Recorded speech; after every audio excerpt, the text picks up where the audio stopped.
I, 32F, have been married to Kevin, 34M, for the past 8 years. We had a happy marriage and 2 beautiful kids together, Ryan, 6M, and Mia, 4F. This whole drama started when my brother Sam, 29M, announced that he was getting married to his girlfriend of 2 years, Rachel, 27F. I still remember the day Sam introduced Rachel to our family. It was during our annual summer barbecue 2 years ago. She walked in wearing a simple blue dress and carrying a homemade apple pie. Within minutes, she had charmed everyone with her warmth and genuine personality.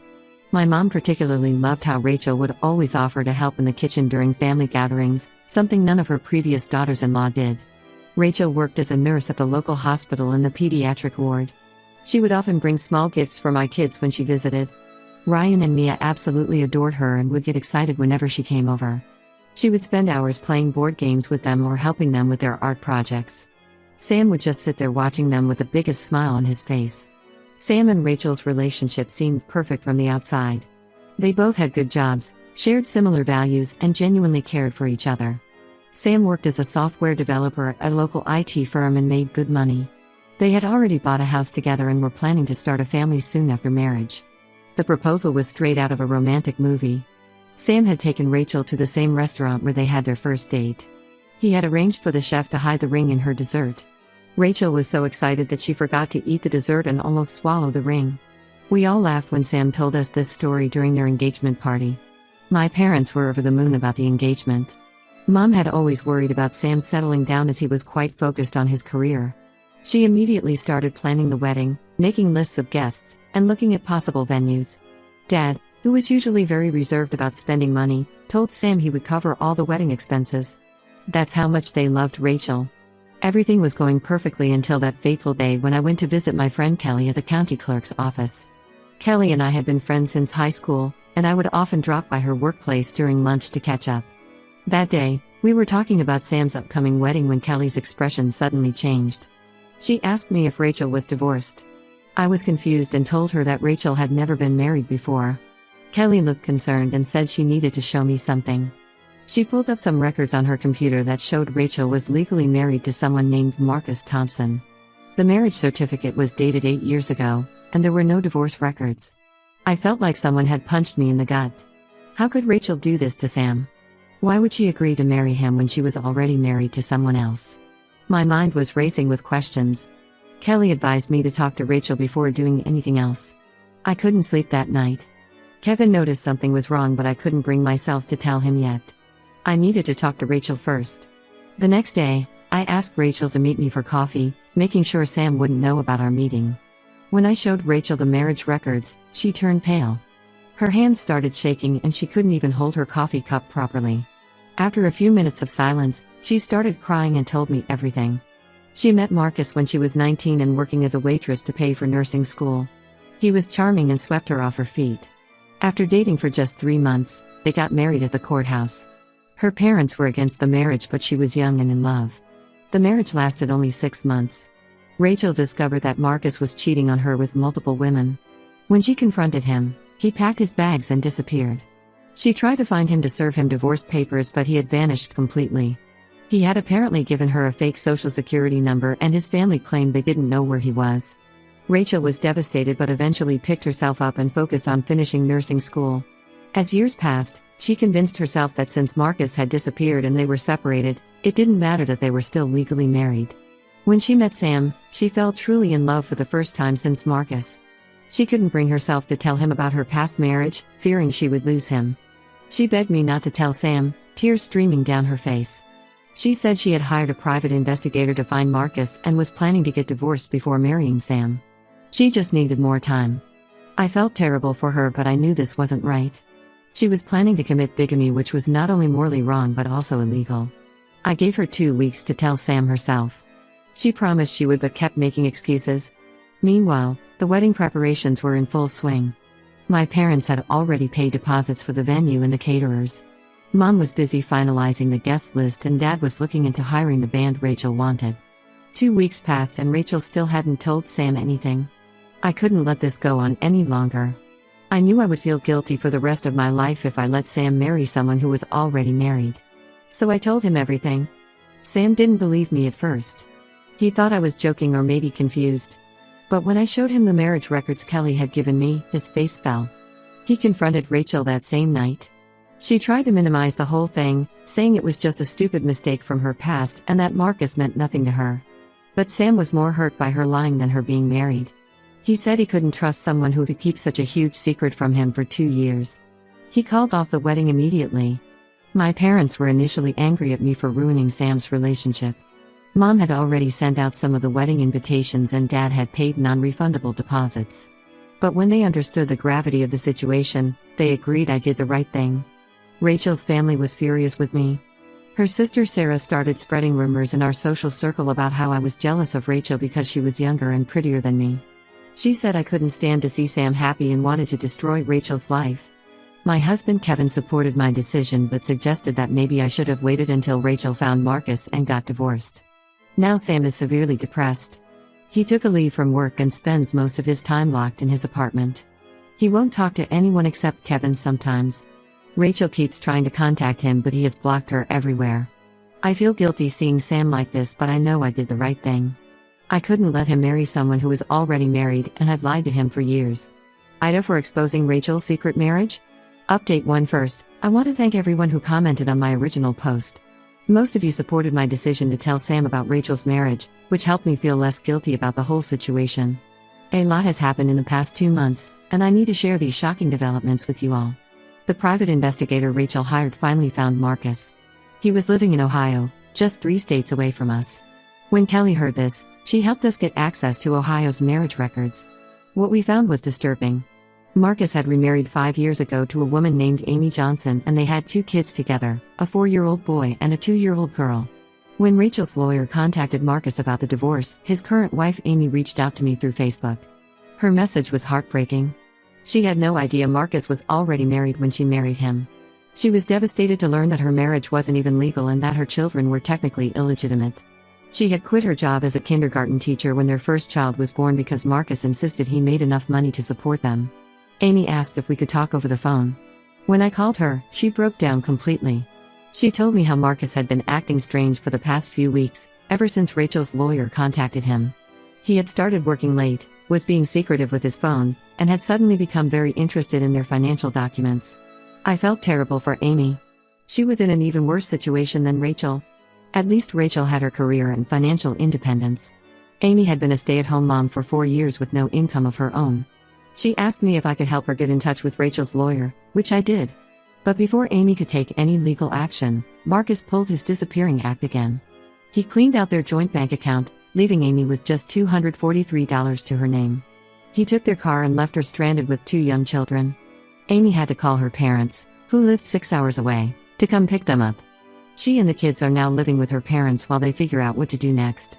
The police are looking for Marcus but haven't had any luck finding him. They discovered he had used fake social security numbers and forged documents multiple times. The bank account he emptied had over $87,000 in it, most of which was Amy's inheritance from her grandmother that she had received last year. Rachel finally got her divorce from Marcus since he was served the papers before he disappeared. She tried to use this opportunity to reconcile with Sam. She came to our house one evening when Sam was visiting. She apologized for everything and told him she was now legally divorced and free to marry him. But Sam wasn't interested. He told her that the issue was never about her being married, it was about her lying to him for 2 years. He said he could never trust her again.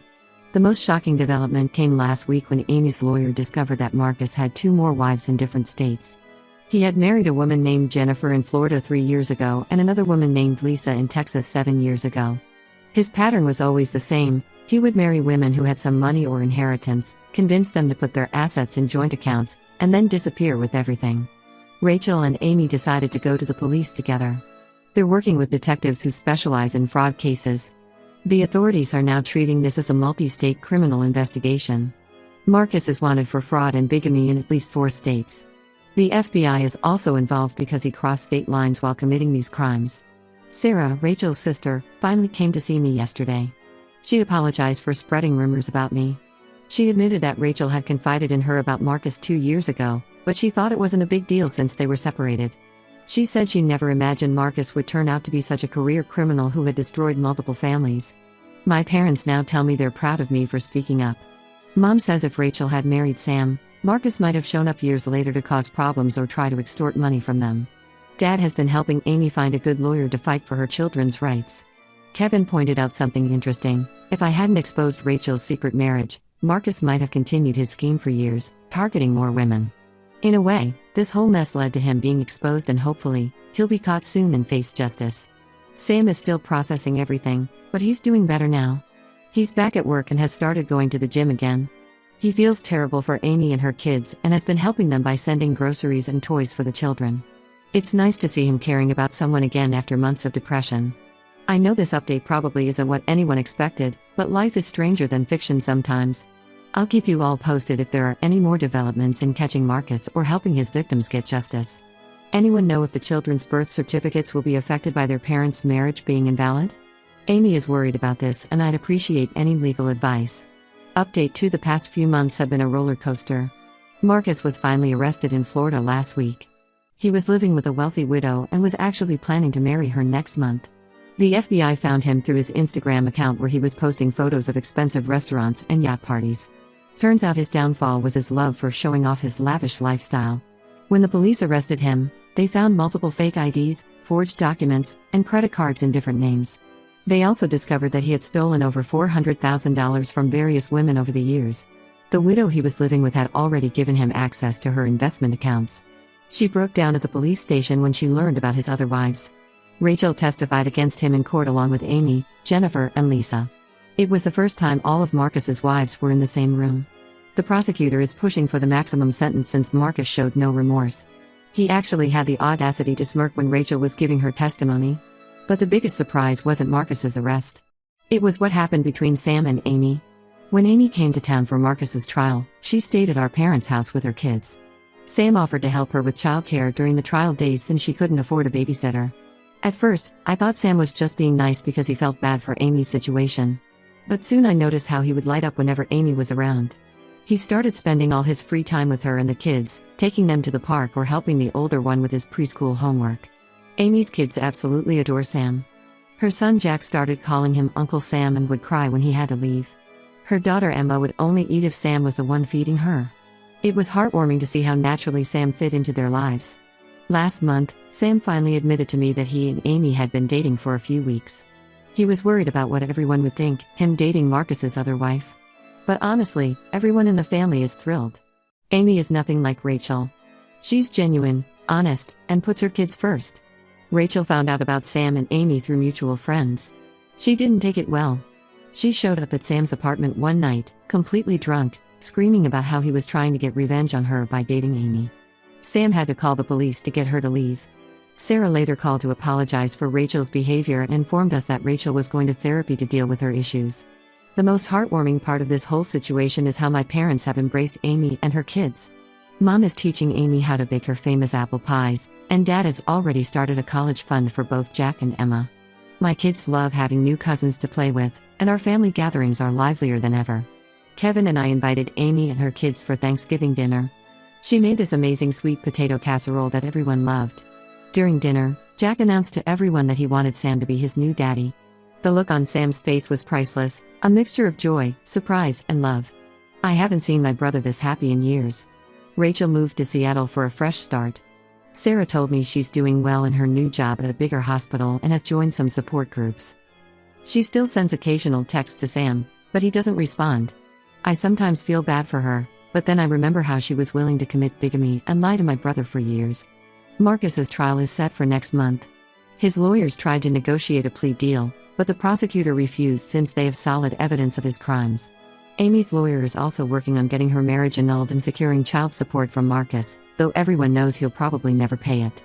Sam told me yesterday that he's planning to propose to Amy once her marriage to Marcus is legally annulled. He's already picked out a ring, nothing flashy, just a simple solitaire that suits Amy's understated style.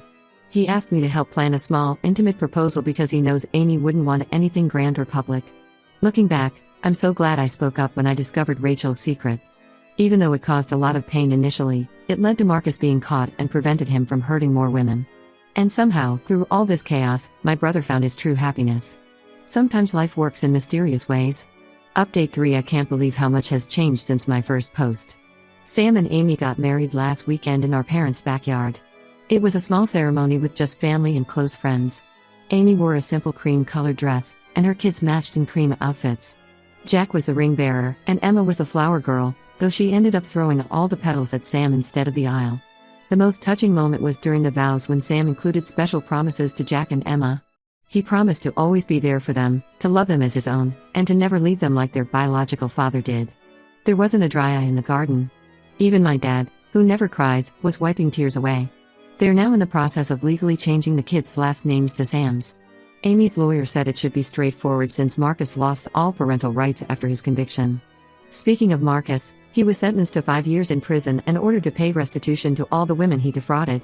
The judge was particularly harsh because Marcus showed no remorse and actually tried to flirt with a female prosecutor during the trial.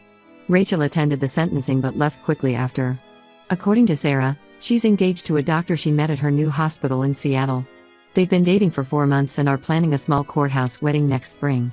Sarah says Rachel had to show her new fiancé all her legal documents to prove she was actually divorced this time. I guess she learned her lesson. Amy has started working part-time at the local elementary school now that the kids are a bit older.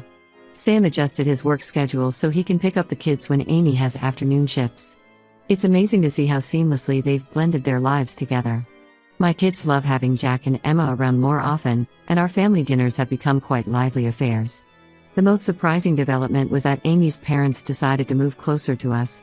They bought a house just 20 minutes away. They said they couldn't bear to be far from their grandkids, but I think they also want to be close to Sam, who they've come to love like a son. They're actually the ones who helped Sam and Amy put a down payment on their new house. My relationship with Sarah has become cordial. We see each other at mutual friends gatherings but don't talk much beyond basic pleasantries. She did pull me aside at a recent party to thank me for exposing the truth, saying it probably saved Rachel from bigger legal troubles down the line. Rachel and I have no contact now, which is probably for the best. She sent me a long email last month apologizing for everything and explaining how therapy has helped her understand why she made those choices. I appreciated the apology but didn't respond. Some bridges are better left uncrossed. Mom has been pestering Sam and Amy about giving her more grandkids, but they're focusing on giving Jack and Emma stability right now. After everything these kids have been through with Marcus, they need time to feel secure in their new family. Looking back at everything that happened, I'm grateful that I trusted my instincts and spoke up. What started as a difficult decision led to Marcus being caught, prevented him from hurting more women, and somehow brought Sam and Amy together. Life really does work in mysterious ways. This will probably be my last update. Our family has found its new normal, and we're all happier for it. Sometimes doing the right thing is hard, but it usually works out in the end.